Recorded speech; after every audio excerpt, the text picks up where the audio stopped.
What if loving him meant watching your entire future crumble in real time? What happens when the one person who sees the real you becomes the reason your family turns their back? And how do you keep breathing when the world decides your heart is the headline that must be destroyed? Roman Ellis had always known the rules. At 28, he was the polished face of Ellis Tech, the multi-billion-dollar empire his grandfather built from a Brooklyn garage. Board meetings in glass towers, charity galas where he smiled beside senators, and weekends in the Hamptons where every handshake carried an agenda.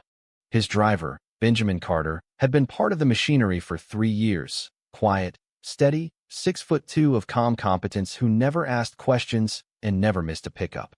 Until the night, everything changed. It started with rain hammering the roof of the black Maybach outside a Midtown fundraiser. Roman had slipped out early, tie loosened, the weight of another empty conversation pressing on his chest. Benjamin held the door without a word, but when their eyes met in the rearview mirror, something unspoken passed between them. It had been building for months, stolen glances at stoplights, late-night talks when Benjamin drove him home from the office, the way Benjamin's voice softened when he said, "You okay, Mr. Ellis?" That night, Roman didn't go straight to his penthouse.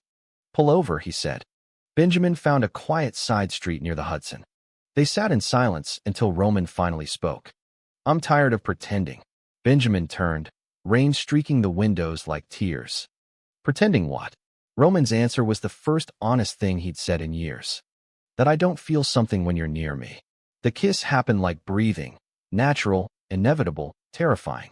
Benjamin pulled back first, forehead against Roman's. "This changes everything." Roman nodded. "I know." 3 months later, Roman made the decision that would detonate his life.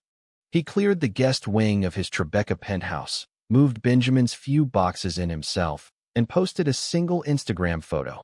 The two of them on the balcony at sunrise, coffee in hand, no caption except a heart emoji.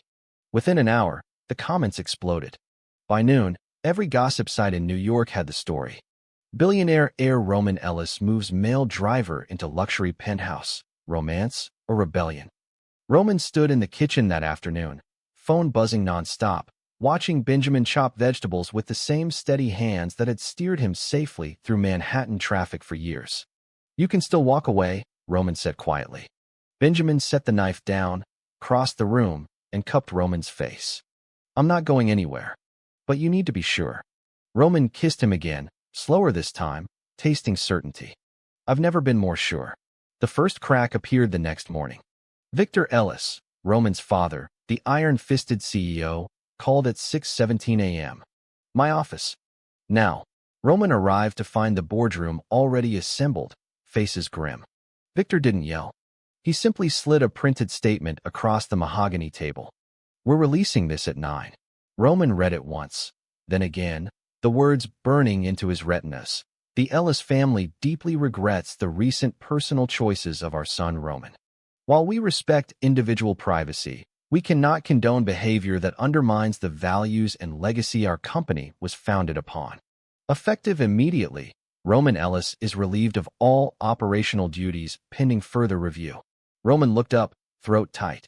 "You're disowning me on national television?" Victor's eyes were cold steel. "I'm protecting what 3 generations built. Fix this, or we will." Roman walked out without another word. Outside, Benjamin waited in the car, engine running. One look at Roman's face, and he knew. "Drive," Roman whispered. They ended up at the Brooklyn Bridge, parked illegally, watching the water. Benjamin reached over, took Roman's hand. "We knew this was coming." Roman laughed bitterly. "I thought I was ready." That night the statement dropped. CNN, Fox, Page 6, every outlet ran the same headline. Protests formed outside Ellis Tower. Roman's old prep school friends texted condolences laced with judgment. His mother called from Aspen, voice trembling. "Darling, think of your sisters." The press is everywhere. Roman hung up and turned to Benjamin, who was cooking pasta like it was any other Tuesday. "They're treating me like a disease." Benjamin stirred the sauce. "Then we prove them wrong. One day at a time." The days blurred into weeks. Roman's bank accounts were still his. Victor couldn't touch the trust fund yet, but the invitations stopped. Galas became ghost towns if he RSVP'd. Benjamin kept driving him. But now they drove as equals, music loud, windows down. They cooked together, argued over Netflix choices, fell asleep tangled on the couch. For the first time, Roman felt seen. Not as an Ellis heir, but as a man who laughed too loud at bad jokes and cried during dog commercials. But the world wouldn't let them have peace. A tabloid published old photos of Benjamin from his college days, grainy shots from a gay bar in Boston, captioned, "Gold digger" or "True love." Comments flooded in calling Benjamin every name imaginable. Roman watched him read them one morning, jaw clenched. "Ignore it," Roman said. Benjamin closed the laptop. "Easy for you to say. You still have your name." The first real fight happened that night. Words flew, accusations of naivety, of using each other, of fear. Benjamin slept on the couch.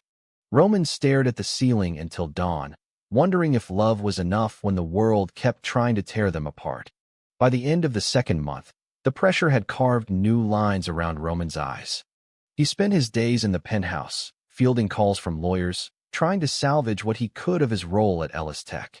The board had frozen his projects, citing reputational risk. Investors pulled funding from the new AI division he'd championed. Roman sat on the terrace one afternoon, laptop open to rejection emails, when Benjamin came home from a solo errand, grocery bags in hand, looking exhausted. "You don't have to do this alone," Benjamin said, setting the bags down. Roman closed the laptop. "I dragged you into my mess. The least I can do is fight my own battles." Benjamin knelt in front of him. "We're in this together. Remember?" They made love that night for the first time since the fight. Not rushed, not hidden, but slow and deliberate, like reaffirming a vow. Afterward, lying in the dark, Benjamin traced the scar on Roman's shoulder from a childhood polo accident.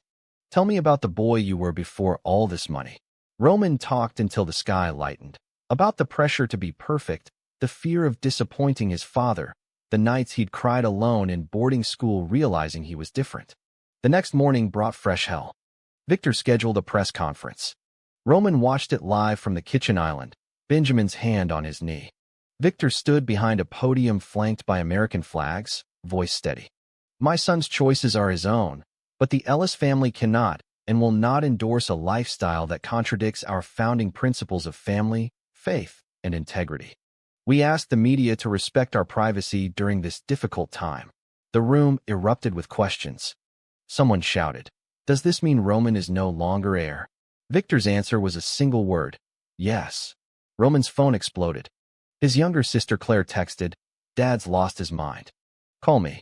His mother sent a single emoji, crying face. Roman stared at the screen until Benjamin gently took the phone away. "Breathe." They spent the day walking Central Park, incognito in hoodies and sunglasses, holding hands when no one was looking. A little girl on a scooter smiled at them and said, "You look happy." Benjamin laughed. "We are." For a moment, the storm felt distant. But storms don't stay distant. That evening, an anonymous source leaked Roman's private emails, messages where he'd once joked about his father's rigidity. The tabloids twisted them into proof of entitlement and resentment. Comment sections filled with hate. "Rich kid throws tantrum over daddy issues." Benjamin read one particularly vicious thread aloud, voice shaking. "They don't know you. They don't know us." Roman pulled him close. "Then we show them." They decided to fight back, not with lawyers, but with truth. Roman booked a small podcast studio in Soho. The host was a queer journalist who'd covered similar stories. Roman sat across from her, Benjamin beside him, and spoke for 2 straight hours. He talked about growing up gay in a family that never said the word. About the terror of being different in boardrooms. About falling in love with a man who saw him as Roman, not Roman Ellis. The episode dropped that night. Downloads skyrocketed. Support poured in, strangers sharing their own stories, allies offering jobs, even a few distant relatives sending quiet messages of love. Victor responded with silence, which somehow hurt more. 3 months in, the penthouse felt like a fortress under siege. Paparazzi camped outside the building. Delivery drivers slipped notes of encouragement with the food. Roman had started consulting work from home, small startups that didn't care about his last name. Benjamin had quit driving for anyone else. Instead, he managed their life with the same quiet efficiency he'd once managed Roman's schedule. They cooked Sunday dinners, watched old movies, and slowly rebuilt a world that belonged only to them. Until the day Benjamin's past walked through the door. A man named Marcus appeared at the lobby, claiming to be an old college roommate. Roman invited him up out of politeness.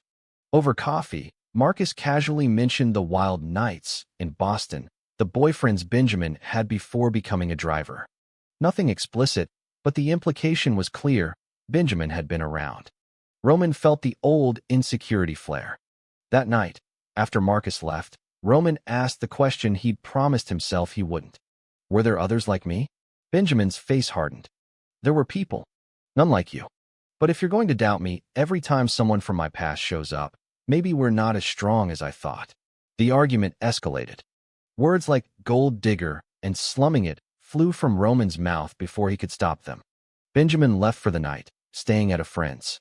Roman sat on the empty bed, replaying every doubt the media had planted. At 3 a.m., he called his sister Claire. She answered on the first ring. "You're an idiot," she said softly. "He loves you. Fix it." Benjamin returned at dawn, eyes red. They didn't speak at first, just held each other on the balcony as the city woke up. "I'm sorry," Roman whispered.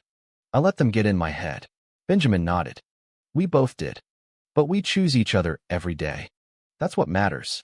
They spent the morning deleting social media apps, promising to live offline for a while. The quiet helped. They took a road trip upstate, staying in a tiny cabin with no Wi-Fi. For 5 days they hiked, cooked over fire, and remembered why they'd started this.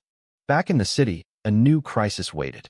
Victor had filed papers to challenge Roman's trust fund, claiming moral turpitude. The lawsuit made front pages again. Roman's lawyers warned it could drag on for years.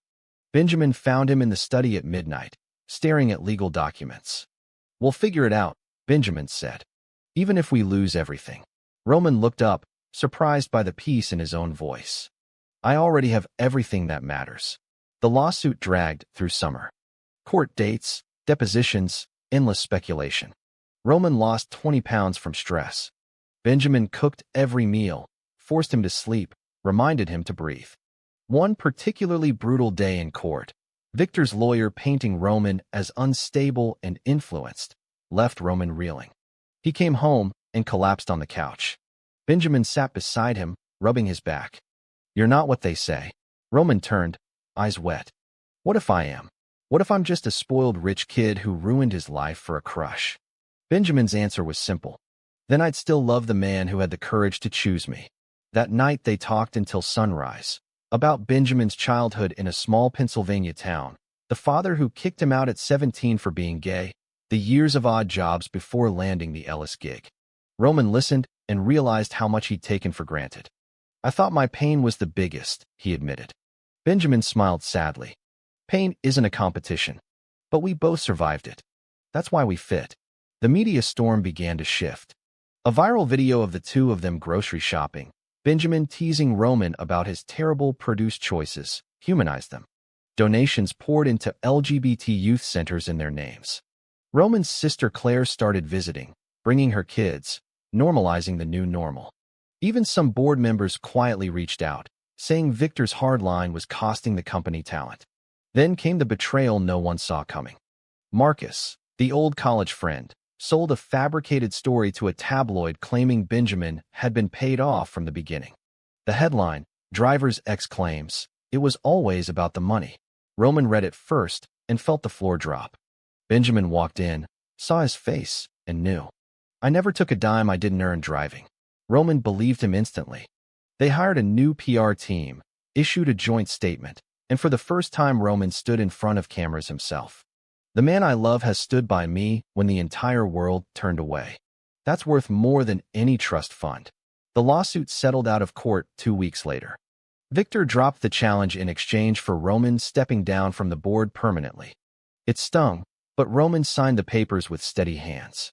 That evening he and Benjamin celebrated quietly. Pizza on the terrace, city lights glittering. "We're free," Roman said. Benjamin laughed. "We always were. You just had to see it." Fall arrived with cooler air and clearer heads. Roman started a new venture, a nonprofit tech incubator for LGBTQ+ entrepreneurs. Benjamin became his partner in every sense, handling logistics with the same precision he'd once used for corporate schedules. They traveled, first to Vermont for leaf peeping, then to California to meet Benjamin's estranged mother, who welcomed them both with tears and homemade pie. Roman watched Benjamin relax in ways he never had in New York, and something in his chest settled permanently. But growth is never linear. One night, in their penthouse, Roman woke from a nightmare, his father's voice echoing the old statement. He sat up, heart racing. Benjamin pulled him close without asking questions. Still fighting ghosts? Roman nodded. Some days I wonder if I threw away my legacy for nothing. Benjamin was quiet a long moment. You didn't throw it away. You built a new one. With me. They decided to make it official, not marriage yet, but a public commitment. They hosted a small gathering on the rooftop. Claire and her family, a few trusted friends, Benjamin's mother who'd flown in. No press, no spectacle. Just candlelight, laughter, and Roman standing up to say, I used to think love was something I had to hide. Now I know it's the only thing worth building everything else around. Benjamin kissed him right there, in front of everyone, and the applause felt like absolution. Winter brought the final test. Victor had a heart attack. Nothing fatal, but serious enough to land him in the hospital. Roman debated for hours whether to go. Benjamin drove him without being asked. They stood outside the ICU, Roman's hand trembling. He may not want to see me. Benjamin squeezed his shoulder. Then you'll have done the right thing anyway. Victor was awake. The room was silent except for monitors. Father and son stared at each other for a long minute. Finally Victor spoke, voice rough. You look happy. Roman swallowed. I am. Victor's eyes flicked to Benjamin, standing respectfully by the door. He treat you right. Roman nodded. Better than I deserve. Victor closed his eyes. I was wrong about some things. Not all, but some. It wasn't an apology, but it was the closest they'd ever come. Roman left the room lighter than he'd entered. Spring returned to New York like a promise. The penthouse was no longer a fortress, but a home. Plants on every windowsill, photos of their road trips on the walls, a shared calendar filled with ordinary things. Roman's nonprofit had taken off, 3 startups already pitching at their first demo day. Benjamin had enrolled in night classes for business management, joking that someone had to keep Roman organized. They argued about whose turn it was to do laundry and laughed about it later. The world still watched sometimes, but the headlines had softened into something closer to respect. One evening they stood on the same balcony where the Instagram post had started it all.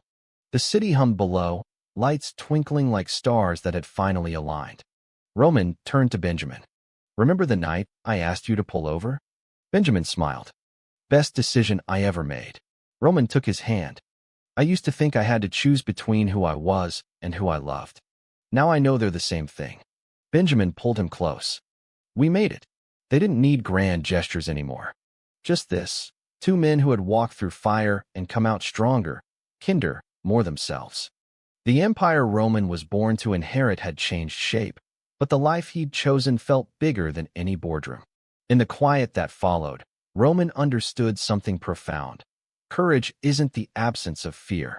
It's choosing love even when fear screams the loudest. And Benjamin had taught him that the truest legacy isn't money or power.